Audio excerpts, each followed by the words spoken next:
You cannot go, Nneka. If you walk out that door, you destroy everything.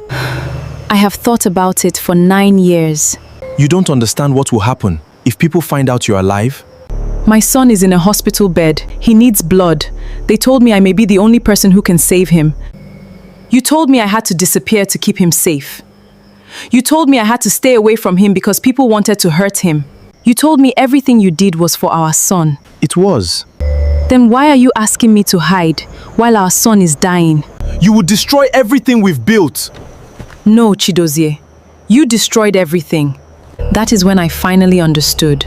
Understood what? That the person I needed to be afraid of was never outside this house. It was you. If you leave, everything will fall apart. Maybe it should. For 9 years, my mother buried me, my son grew up without me, and you built another life. So if something is about to be destroyed tonight, Chidozie, What? it isn't my life. It is your lie.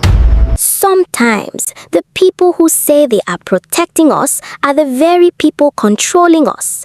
And sometimes, love is not proven by how much you are willing to sacrifice, but by whether you are still allowed to be yourself. Nneka had no idea that before the night was over, a funeral would be questioned, a marriage would collapse, a family secret would come into the light, and a 9-year-old boy would learn that the mother he thought was dead had been alive the entire time. 2 streets away, watching him grow up, waiting for him. But to understand how Nneka reached that door, we have to go back 9 years, back to the day everyone believed she died. 9 years earlier, Nneka went to the hospital to have her first child. She was excited. She was afraid. She kept thinking about the moment she would finally hold her baby. She and Chidozie had talked about that day many times. They had chosen names, they had bought tiny clothes, they had argued about what the baby would look like. Chidozie had promised her that he would be beside her through everything. And he was, at first. The delivery began normally. Then something went wrong. Nneka started losing a dangerous amount of blood. The nurses moved quickly. Doctors came running. Someone called for more blood. Someone else shouted for the operating room. Nneka heard voices around her, but the words began to sound far away. The lights above her became blurry. Her hands felt cold. She tried to ask about the baby. She tried to ask where Chidozie was. Then everything went dark. Nneka survived, but barely. She had needed emergency surgery. She had lost a great deal of blood. For days, she drifted in and out of sleep. When she finally opened her eyes and could understand where she was, the first face she saw was Chidozie's. He was sitting beside her bed. His eyes were red. He looked like a broken man. He held her hand. "Thank God," he whispered. Nneka could barely speak. "What happened? You are alive." She tried to smile. "What about the baby?" Chidozie squeezed her hand. "He's safe." Relief washed over her. Her baby was alive. Her husband was there. She had survived. For a few minutes, she believed everything was going to be fine. Then Chidozie looked toward the hospital door, and his face changed. Nneka noticed. "What is it?" He did not answer. "Chidozie?" He leaned closer. "You cannot tell anyone you are alive." Nneka stared at him. "What? You heard me." She thought she had misunderstood. "Why?" Chidozie looked around the room before speaking. "There are people who may hurt the baby if they know you survived." Nneka's heart began beating faster. "Who?" "I can't explain everything now." "Who would hurt my baby?" "I will tell you when you are stronger." "Chidozie, what are you talking about?" He held her hand tighter. "Please trust me." Those words stopped her. Trust me. They had been married for years. This was the man who had held her hand when she was afraid, the man who had taken her to the hospital, the man who was the father of her child. She was weak. She was confused. She had just come close to death, and she had no one else to ask. So she trusted him. That was the first mistake. Not because trusting her husband was wrong, but because Chidozie knew exactly how much she trusted him. Over the next few days, he kept giving her small pieces of the same story. He told her there was danger. He told her her family might be involved. He told her the baby could be taken from them. Every time she asked for details, he gave her another reason to wait. You are not strong enough yet. Please get better first. I am trying to protect you. I am trying to protect our son. Then, one afternoon, Nneka saw something that made her blood run cold. She saw her own photograph. It was printed on a funeral program. At first, she thought there had been some mistake. Then she saw her name, Nneka, her date of birth, her picture, and beside it were words saying that she had died during childbirth. Nneka stared at the paper. Her hands began to shake. What's this? Chidozie did not answer. What's this? Nneka, why is there a funeral program with my name on it? He sat down beside her. His voice was soft. Because everyone has to believe you died. She stared at him. No, it is the only way. No, we have to protect the baby. My mother? She believes you died. Nneka's eyes filled with tears. You told my mother I was dead? Yes, I had no choice. You told everyone? He looked down. Yes. Nneka began to cry. My mother thinks I'm dead. Yes. My family thinks I'm dead. Yes. The whole community? Yes. She looked at him as if she no longer knew him. Why? Because if people know you are alive, they may come for the baby. Again, that word, the baby. Everything always came back to the baby. Nneka wanted to fight. She wanted to leave. She wanted to call her mother, but her body was still weak. She could barely walk across the room, and Chidozie kept telling her that her son's safety depended on her staying hidden. So she gave in. He promised it would not last long, a few weeks, maybe a few months, until the danger passed. Then she could come home. She believed him. Chidozie moved her into a small house. It was quiet, it was plain, and it was only 2 streets away from the house where he lived with their newborn son. That was the cruelest part. Nneka was not sent to another city. She was not taken far away. She was close enough to hear the sounds of the neighborhood, close enough to walk home in minutes, close enough to see her own son's school years later, but she was not allowed to go. Chidozie told her it was temporary. He promised her, soon, Nneka. Soon became the word that ruled her life. When will I go home? Soon. When can I see my son? Soon. When can I see my mother? Soon. When will the danger be gone? Soon.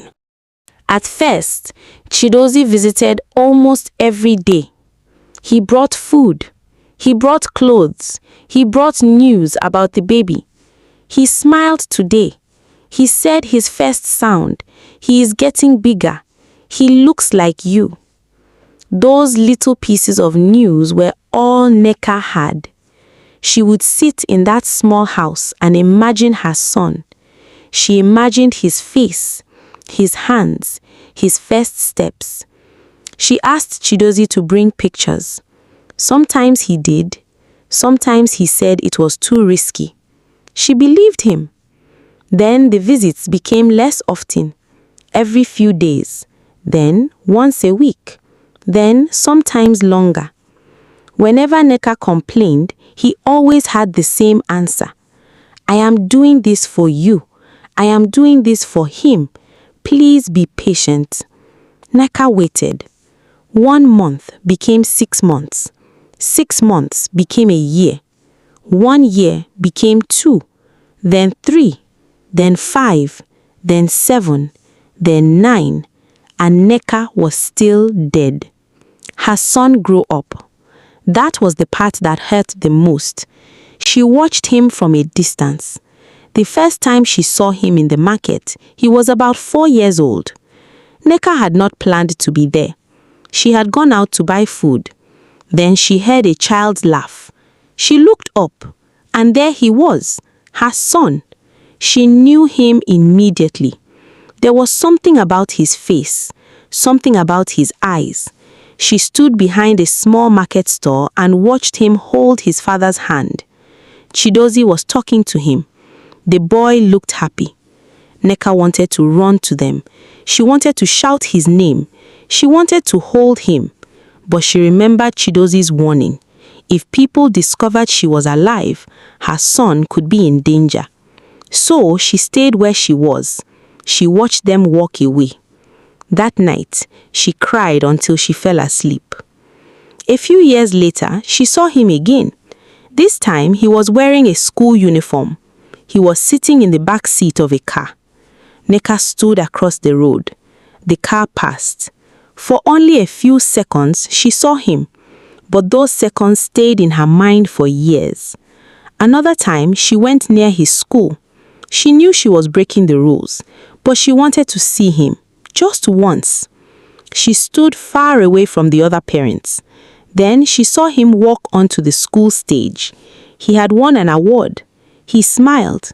People clapped. Nneka clapped too, but quietly. Tears rolled down her face. She was his mother, but she could not say it. She could not walk over to him. She could not tell him she loved him. She could only watch. Then she went home alone. That became her life. Watching, waiting, remembering, hoping. 9 years of it. And through all those years, Chidozie kept telling her the same thing. It is still dangerous. But something began to change. Nneka started asking questions. At first, they were small questions.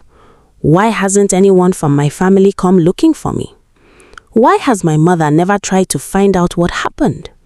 Why can't I see the medical records? Why can't I speak to anyone from the hospital?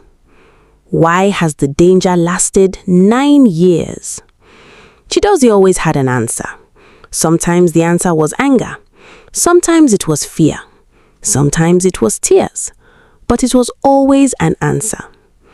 One afternoon, Nneka finally asked the question that made him lose his temper. If these people are so dangerous, she said, why have they never done anything? Chidozie stared at her. What did you say? You said they wanted to hurt our son. They do. Then where are they? You don't understand. I have been here for 9 years. You are alive because you listened to me. And what about my family? What about them? Why hasn't anyone come? Chidozie stood up. You are asking dangerous questions. Nneka's voice became quiet. Dangerous for who? For your son. There it was again. Her son. The one word that always ended the conversation. Nneka looked down. She had learned to stop arguing when Chidozie used that word. But this time, something inside her had changed. The question remained. And once a question enters your mind, sometimes you cannot force it back out.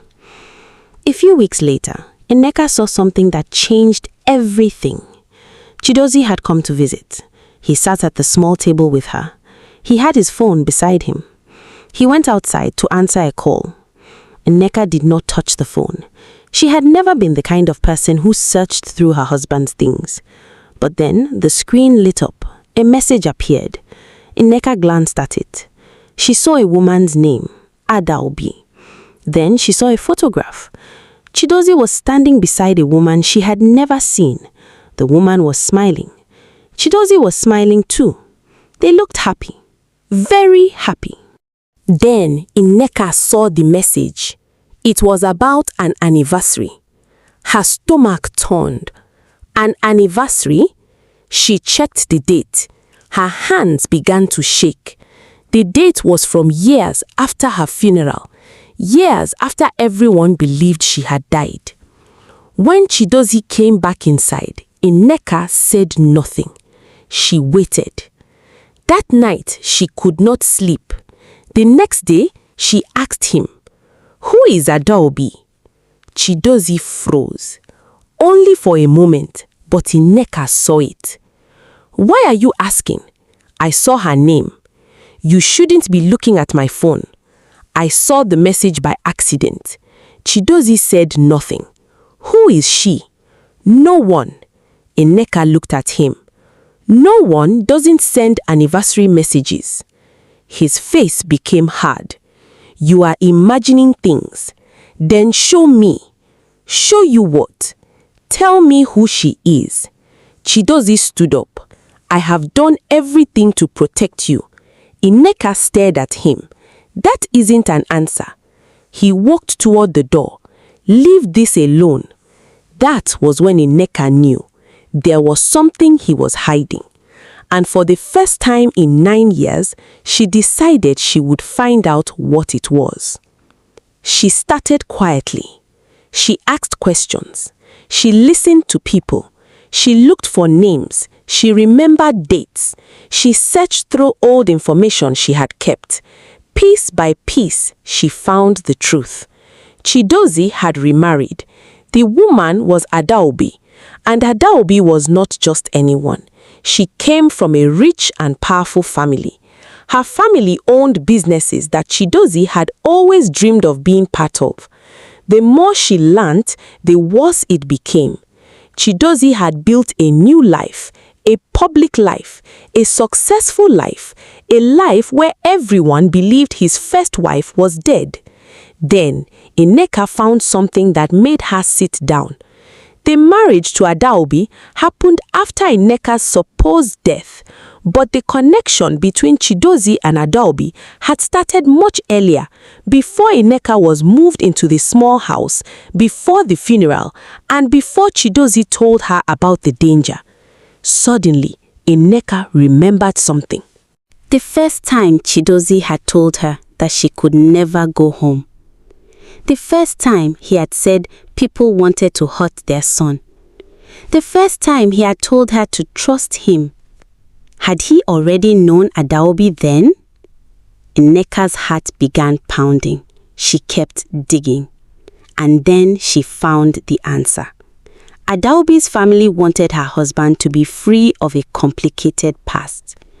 They wanted someone who could enter their family without an existing wife causing problems. A living wife was a problem. A divorce would bring questions. A public separation would bring shame. A woman who had nearly died giving birth to Chidozie's child would bring even more questions. But a dead wife? That was different. A dead wife needed no divorce. A dead wife could not speak. A dead wife could not tell anyone what really happened. And a grieving husband could marry again without looking like the villain. Nneka sat in silence. The truth was now clear. There had never been any danger. No one was coming for her son. No one was planning to hurt him. There had never been anyone waiting outside to attack their family. Chidozie had made it up. He had taken the greatest fear a mother could have and used it against her. He knew she would do anything to protect her child. So he told her that disappearing was the only way to save him. And she believed him for 9 years. Nneka covered her mouth with her hand. The tears came slowly. Then she whispered the words she had been afraid to say. He didn't hide me to protect my son. She looked around the small room. He hid me because he wanted another life. But there was one more truth waiting for her.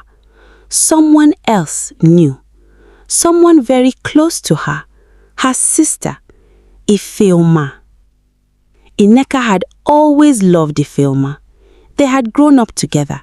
They had shared secrets. They had laughed together. They had cried together.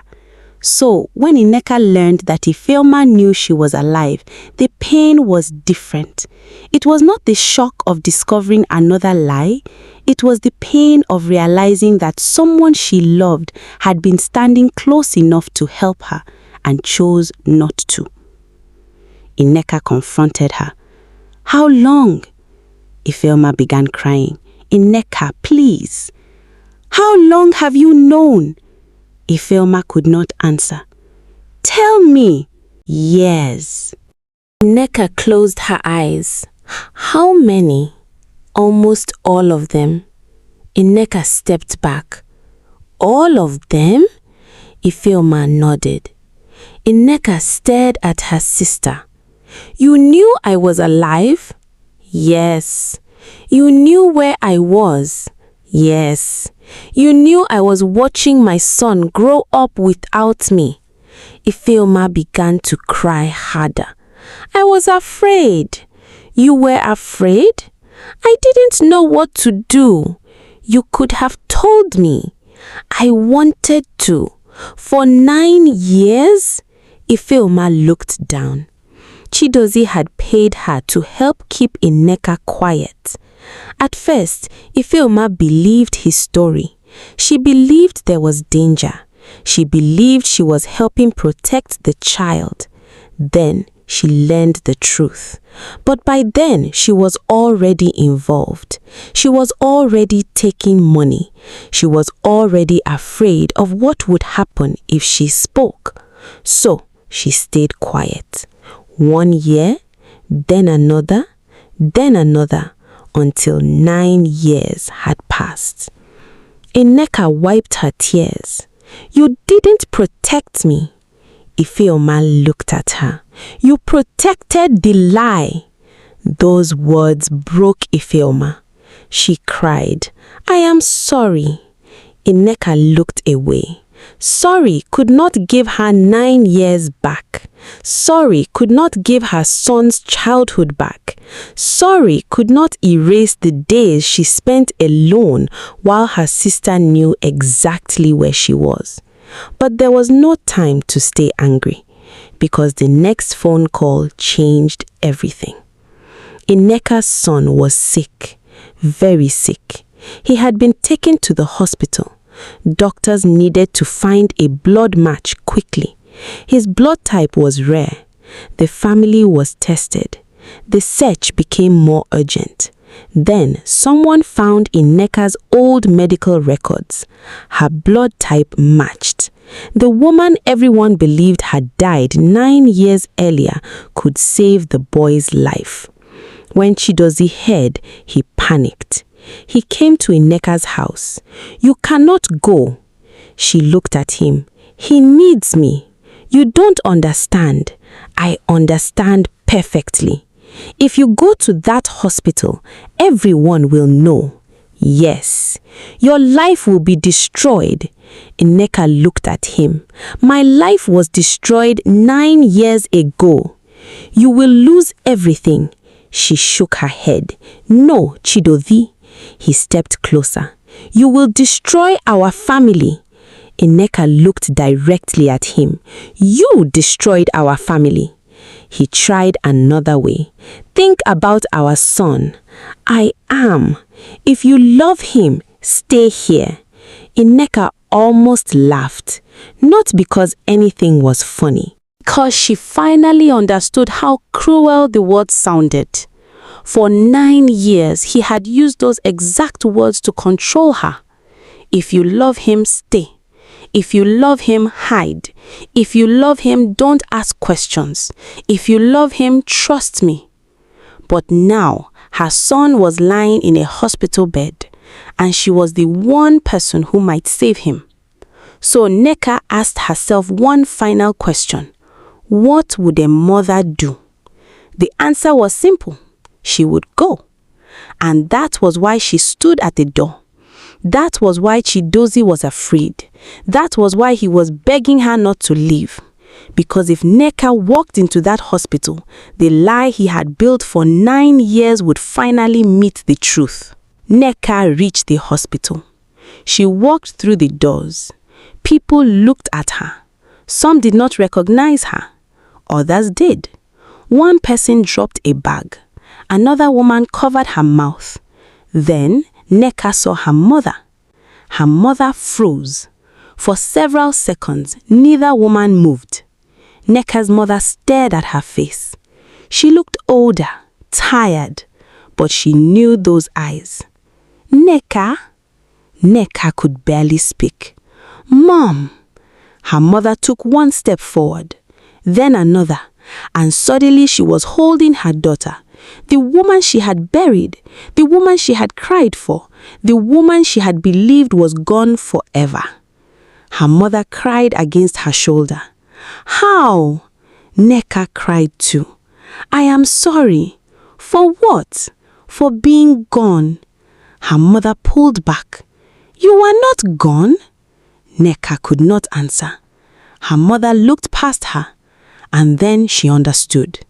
Someone had lied to them. Someone had made her daughter disappear, and she was going to find out who. The hospital became the place where Chidozie's life finally began to fall apart. Nneka's old medical records were examined. Questions were asked. The death certificate was questioned. The people involved in the funeral were questioned. The story Chidozie had told for 9 years began to break apart under simple questions. If Nneka had died, where was the proper record? If she had died in the hospital, why were the records incomplete? If the body had been buried, why were there so many strange gaps in the paperwork? Who signed what? Who was paid? Who helped? One answer led to another. Eventually, the truth became impossible to hide. Chidozie had arranged for people to help create the false story of Nneka's death. He had made sure her family believed she was gone. He had used fear to keep Nneka hidden, and he had built a second life while the woman he claimed to have lost was living only 2 streets away. Adaobi learned the truth too. For her, the betrayal was enormous. She had believed she had married a grieving man. She had believed his first wife was dead. She had believed the story she had been told. Now, she discovered that the woman she had been told was dead was alive. And worse, Chidozie had known it all along. Adaobi did not forgive him. She left. The family relationship he had wanted so badly began falling apart. The business future he had risked everything for was no longer certain. And the man who had spent 9 years controlling Nneka finally had to face the truth without being able to control the story anymore. But the hardest truth was still waiting. Nneka's son. He had survived. Her blood had helped save him, but he did not know what to call the woman standing beside his hospital bed. He had grown up believing his mother died when he was born. Now, a woman was telling him she was his mother. He was confused. He was angry. He had questions. One day, he finally asked the question Nneka had feared most. "Why didn't you come for me?"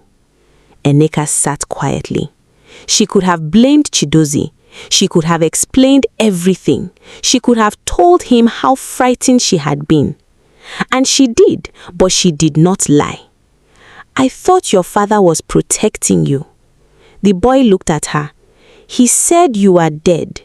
"I know. Then why were you not here?" Nneka's eyes filled with tears. "I was afraid." "Of what?" "That something would happen to you." He looked down. "But I needed my mother." Nneka could not answer for a moment. Then she reached for his hand. "I know." He did not pull away, but he did not hold her hand either, not yet. That was something Nneka had to accept. 9 years could not disappear because the truth had finally come out. Her son needed time. He needed to be angry. He needed to ask questions. He needed to understand that the story he had believed his entire life was not true.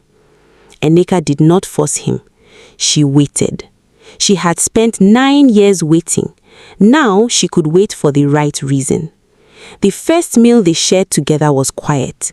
The first birthday they celebrated together was strange. The first time he called her mom, Nneka cried after he walked away because she did not want him to see how much the word meant to her. Slowly, they began building something new. Not the childhood they had lost. That could never be returned. Something new. Something honest.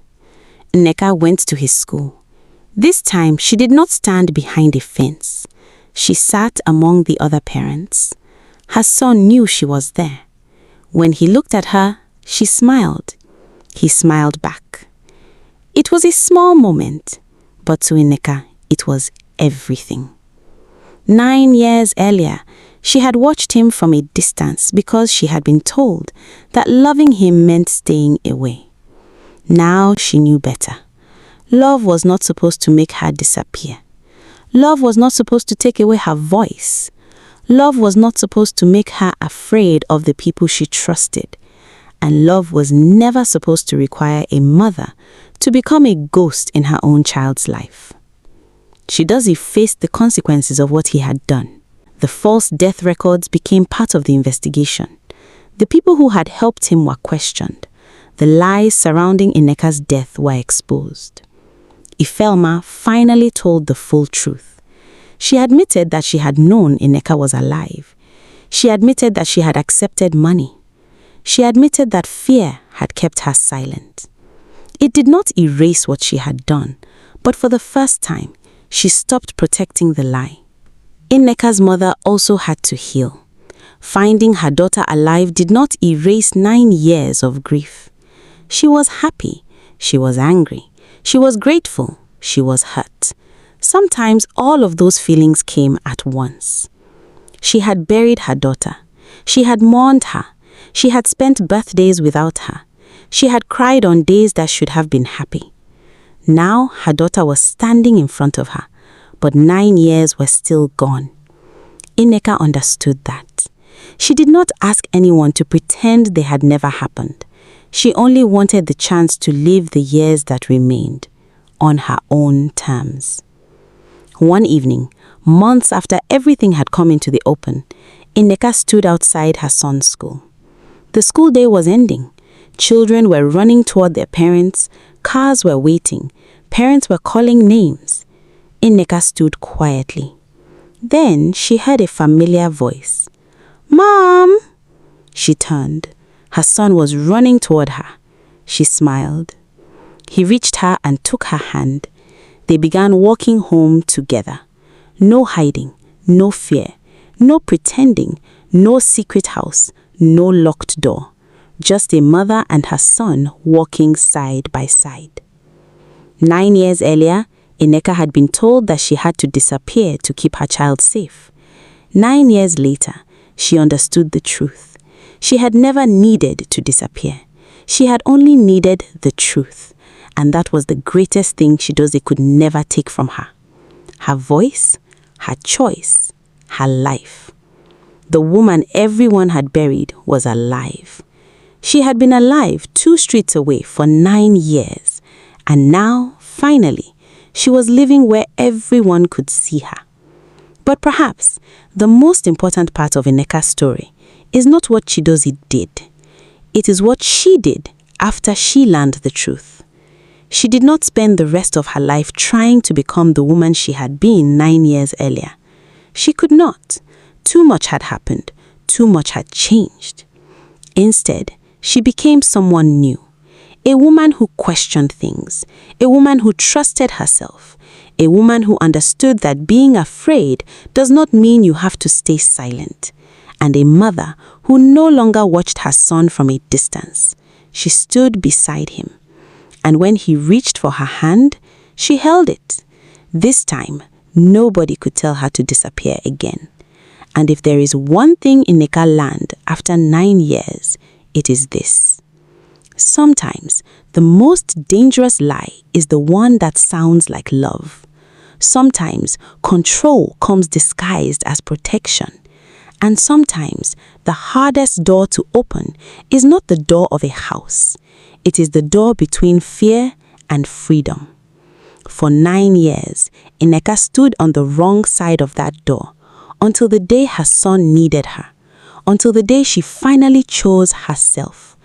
And when she opened that door, she did not destroy everything. She destroyed the lie.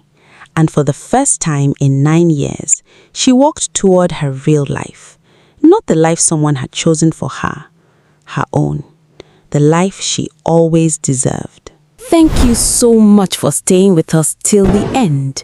If this story touched your heart, don't forget to like this video, subscribe to the channel, and turn on the notification bell. There are many more stories waiting to be told. Stories of love, betrayal, family, sacrifice, and second chances. Until we meet again, may the next story remind you of something your heart already knows.